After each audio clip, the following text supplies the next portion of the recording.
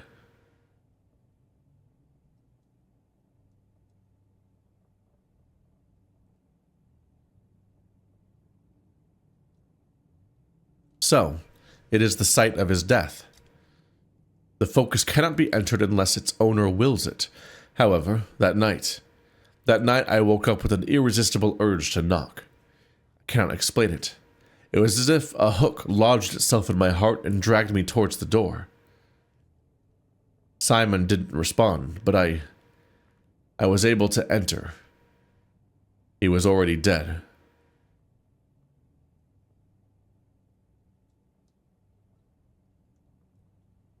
My particular condolences, then. It's always horrible to be the one who discovers the body. I'm unsure of my memory. It's clouded from the shock, from the effects of the focus. The state of the body shocked me, twisted and mutilated, as if through torture, like an invisible force had wrung all the pain it could from Simon, though he fought it to the last.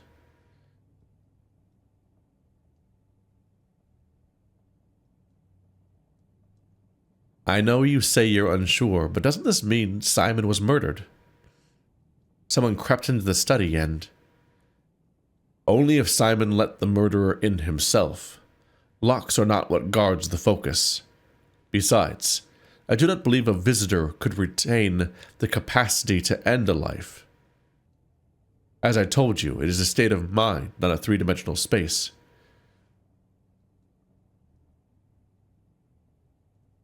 Nevertheless, I would like to examine the place he died. Now that you have proved that you are the one Simon was expecting, I do not and cannot object. The question is whether the focus will feel the same way. Go to the victor's wing of the house and try it. I cannot help you. Indeed, I could not even help my nephews, my own Cain blood. It is a trial everyone must take alone.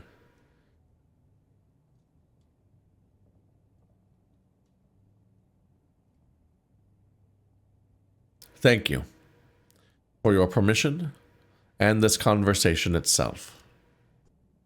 Good luck, Bachelor. Stop by sometime. I'm sure I can find plenty to talk about with a guest of Simon's. Another thing. I'm sure you will locate the body and study it. I am prepared to entrust it to you, but please promise me you will identify the thief.